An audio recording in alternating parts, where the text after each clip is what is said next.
നമസ്കാരം. ഋഷിപ്രോക്തം ചാനലിലേക്ക് ഏവർക്കും ഹൃദ്യമായ സ്വാഗതം. ഇന്ന് സ്വപ്ന ദർശനത്തിന്റെ ഒരു വിഷയമാണ് ഇന്നത്തെ വീഡിയോയിൽ കൈകാര്യം ചെയ്യുന്നത്.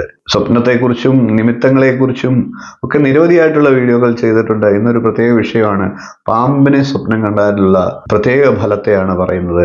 നിരവധിയായിട്ടുള്ള ആൾക്കാർ പാമ്പിനെ സ്വപ്നം കണ്ടു, അങ്ങനെ പല വിധത്തിൽ പാമ്പിനെ പല രൂപത്തിൽ സ്വപ്നം കാണുന്നതിനെ കുറിച്ച് ചോദിക്കാറുണ്ട്. ചോദ്യങ്ങൾ അതിനനുസരിച്ചുള്ള ഒരു മറുപടിയാണ് ഞാൻ തയ്യാറാക്കിയിരിക്കുന്നത്. ഏതാനും പേരുടെ ചോദ്യങ്ങൾക്കുള്ള മറുപടിയാണ്. വീഡിയോയിലേക്ക് നമുക്ക് കിടക്കാം. ചാനൽ ഒന്ന് സബ്സ്ക്രൈബ് ചെയ്യുക എന്ന് അഭ്യർത്ഥിക്കുകയാണ്. ഇന്നത്തെ വിഷയം പാമ്പിനെ സ്വപ്നം കണ്ടാലുള്ള വിഷയമാണ്, ഫലമാണ്. പലരും ചിലപ്പോഴൊക്കെ പത്തിത് വിടർത്തി നിൽക്കുന്ന പാമ്പിനെ സ്വപ്നം കാണാറുണ്ട്. സ്വർണ്ണ നിറമുള്ള പാമ്പിനെ സ്വപ്നം കാണാറുണ്ട്. പാമ്പ് എഴഞ്ഞു പോകുന്നതും അവരുടെ ശരീരത്തിലൂടെ എഴഞ്ഞു കയറുന്നതും അങ്ങനെ നിരവധിയായിട്ടുള്ള സ്വപ്നങ്ങൾ കാണുന്നുണ്ട്. അതിൽ ഏതാനും വിഷയത്തിന് നമുക്ക് ഇന്നത്തെ വീഡിയോയിൽ മറുപടി നൽകാം. കൂടുതൽ നിങ്ങൾ ഏതെങ്കിലും തരത്തിൽ വിശേഷമായിട്ട് പാമ്പിനെ സ്വപ്നം കണ്ടിട്ടുണ്ടെങ്കിൽ അത് നിങ്ങൾ കമന്റായിട്ട് അറിയിക്കുക. ഇതിൽ പറയാത്ത കാര്യങ്ങളാണെങ്കിൽ കമന്റായിട്ട് അറിയിക്കുക. നമുക്കതിന് പിന്നീട് ഒരു വീഡിയോ അതിനായിട്ട് പ്രത്യേകമായിട്ട് നിങ്ങളുടെ ആവശ്യങ്ങൾക്കനുസരിച്ച് ചെയ്യാം. നാം ഓരോരുത്തരും വിവിധ വിഷയങ്ങളിലൊക്കെ ആചാരങ്ങളിലൊക്കെ വിശ്വസിക്കുന്നവരാണ്. ജ്യോതിഷപ്രകാരം നമ്മുടെ മുമ്പിൽ നിമിത്തങ്ങളായി കാണിക്കുന്ന പല കാര്യങ്ങളും നമ്മുടെ ജീവിതത്തിൽ ഭാവിയിൽ വരാനുള്ള കാര്യങ്ങളാണ്. ലക്ഷണങ്ങൾ, നിമിത്തങ്ങൾ ഇവയെല്ലാം തന്നെ നമ്മളുടെ ജീവിതത്തിന്റെ സൂചനകളാണ്. ജ്യോതിഷത്തിൽ ഇത്തരത്തിലുള്ള നിമിത്തങ്ങൾക്ക് വളരെ വലിയ പ്രാധാന്യമുണ്ട്. നമ്മുടെ നാട്ടിൽ പരമ്പരാഗതമായി കേട്ടുകേൾവിയുള്ള ചില കാര്യങ്ങളാണ് ഇന്ന് നാം ചർച്ച ചെയ്യുന്നത്. പൊതുവെ നാം എല്ലാവരും ഉറങ്ങുമ്പോൾ സ്വപ്നം കാണുന്നവരാണ്. 99% ആൾക്കാരും സ്വപ്നം കാണുന്നവർ തന്നെയാണ്. മനഃശാസ്ത്രപരമായിട്ട് നമ്മുടെ മനസ്സ് 3 തരത്തിലാണുള്ളത്. ബോധമനസ്സ്, അതായത് ഉണർന്നിരിക്കുമ്പോൾ നല്ല പൂർണ്ണമായിട്ടുള്ള ബോധത്തോടു കൂടിയിരിക്കുന്ന അവസ്ഥയിലാണ് നമ്മുടെ ഉള്ളിൽ ബോധമനസ്സ് പ്രവർത്തിക്കുന്നത്. ഒരു പാതി മയക്കത്തിലൊക്കെ ആകുമ്പോൾ അത് ഉപബോധ മനസ്സാകും. പൂർണ്ണമായിട്ട് ഉറക്കത്തിലാകുമ്പോൾ അത് അബോധ മനസ്സാകും. പൂർണ്ണമായിട്ട് ഇത്തരത്തിലുള്ള സ്വപ്നം ഒന്നുകിൽ ഉപബോധ മനസ്സിലോ അല്ലെങ്കിൽ അബോധ മനസ്സായിട്ടിരിക്കുന്ന സമയത്തോ ആണ് സ്വപ്നം കാണാറുള്ളത്. അത് ഈ പ്രപഞ്ചവുമായിട്ട് ആ സമയത്ത് ബന്ധമുണ്ട് എന്നാണ് മനഃശാസ്ത്രം പറയുന്നത്.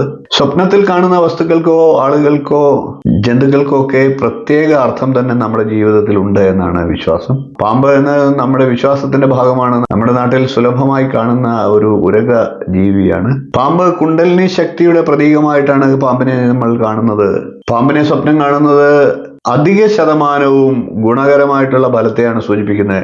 എന്നാൽ അപൂർവം ചില സന്ദർഭങ്ങളിൽ പാമ്പിനെ സ്വപ്നം കാണുന്നത്, പ്രത്യേക രീതിയിൽ സ്വപ്നം കാണുന്നത് ദോഷഫലത്തെയും അശുഭഫലത്തെയും പ്രദാനം ചെയ്യുന്നുണ്ട്. പത്തി വിടർത്തി നിൽക്കുന്ന നിലയിൽ പാമ്പിനെ സ്വപ്നം കണ്ടാൽ ഗുണമാണ് ഉണ്ടാകുക എന്നാണ് വിശ്വാസം. എല്ലാ തരത്തിലുമുള്ള ഐശ്വര്യം ഉണ്ടാകും എന്നാണ് വിശ്വാസം.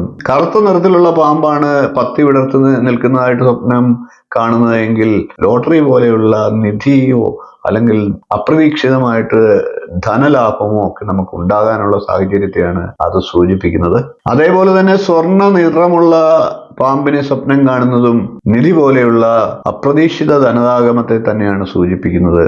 ഇങ്ങനെ സ്വപ്നം കണ്ടു എന്ന് കരുതി ആരും നിധി എന്ന വിഷയത്തിന് പുറകെ പോകാതിരിക്കുക. അതിലൊക്കെ തട്ടിപ്പുകളുണ്ട്, തട്ടിപ്പിൽ ഉൾപ്പെടാതിരിക്കുക. കൂടാതെ ലോട്ടറി പോലെയുള്ള ചൂത് അനാവശ്യമായി അതിലൊക്കെ പങ്കെടുക്കാതിരിക്കുക. നമുക്ക് നിധി എന്ന വിഷയം നമ്മുടെ ജീവിതത്തിൽ ലഭിക്കണമെന്ന് നമുക്ക് ദൈവനിയോഗമുണ്ടെങ്കിൽ അത് ഒന്നും ചെയ്യാതെ തന്നെ നമ്മളെ തേടിയെത്തും എന്നുള്ളതാണ്. ഞാൻ പ്രത്യേക ഒരു വീഡിയോ അത്തരത്തിൽ ചെയ്തിരുന്നു.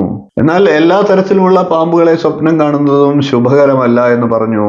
ഇഴഞ്ഞു നീങ്ങുന്ന പാമ്പിനെ സ്വപ്നം കാണുന്നതും ചുറ്റി പിണഞ്ഞു കിടക്കുന്ന പാമ്പിനെ സ്വപ്നം കാണുന്നതും സർപ്പദോഷത്തിന്റെ ലക്ഷണമായിട്ടാണ് ഗ്രന്ഥങ്ങൾ പറയുന്നത്. ഇങ്ങനെയൊക്കെ കാണുകയാണെങ്കിൽ, അതായത് പാമ്പ് രൗദ്രമായിട്ടുള്ള അവസ്ഥയിലാണ് പാമ്പിനെ കാണുന്നതെങ്കിൽ അത് സർപ്പദോഷത്തിന്റെ സൂചനയാണ് എന്നാണ് പറയുന്നത്. അധികം താമസിയാതെ തന്നെ അതിനു വേണ്ട പരിഹാരം ചെയ്യേണ്ടതാണ്. നാഗക്ഷേത്രങ്ങളിലൊക്കെ ദർശനം നടത്തി നൂറും പാലും നടത്തുന്നതും സർപ്പങ്ങൾക്ക് പുറ്റുമുട്ടയും ചിത്രകൂടവും ഒക്കെ സമർപ്പിക്കുന്നതും പാട്ട് പാടിക്കുന്നതും അഭിഷേകം നടത്തുന്നതും ഒക്കെ ദോഷത്തെ ഇല്ലാതാക്കും. മറ്റു വഴിപാടുകളും ശക്തിയുക്തം നിങ്ങൾക്ക് ചെയ്യാവുന്നതാണ്. സർപ്പക്ഷേത്രത്തിൽ ദർശനം നടത്തി ശക്തിയുക്തത്തിലുള്ള ഏതെങ്കിലും വഴിപാടുകൾ ചെയ്യുക, ദോഷങ്ങളെയൊക്കെ ഇല്ലാതാക്കുക എന്നാണ്. ദോഷങ്ങളാണ് നിങ്ങൾ സ്വപ്നം കാണുന്നതെങ്കിൽ ചെയ്യേണ്ടത്. ഇത്തരത്തിൽ നിരവധിയായിട്ടുള്ള പാമ്പുകളെ സംബന്ധിച്ചുള്ള സ്വപ്നം കാണുന്നത് പലർക്കും ഉള്ള നിത്യസംഭവമാണ്. നിങ്ങൾക്ക് ഇതിൽ നിന്ന് വ്യത്യസ്തമായി ഏതെങ്കിലും തരത്തിൽ നിങ്ങൾ സ്വപ്നം കാണാറുണ്ടെങ്കിൽ തീർച്ചയായിട്ടും കമന്റായിട്ട് അറിയിക്കുക. നമുക്കത് എന്താണ് അതിന്റെ ഫലം എന്നുള്ളത് പറയുന്നതാണ്. വീഡിയോ ഇഷ്ടപ്പെട്ടുവെങ്കിൽ ഒന്ന് ലൈക്ക് ചെയ്യുക, ഷെയർ ചെയ്യുക, ചാനൽ ഒന്ന് സബ്സ്ക്രൈബ് ചെയ്യുക. നിങ്ങളുടെ അഭിപ്രായം കമന്റായിട്ട് അറിയിക്കുക. ഇനിയും ഇതുപോലുള്ള നല്ല നല്ല വിഷയങ്ങളുമായി നമുക്ക് വീണ്ടും കാണാം. നന്ദി, നമസ്കാരം, ശുഭദിനം.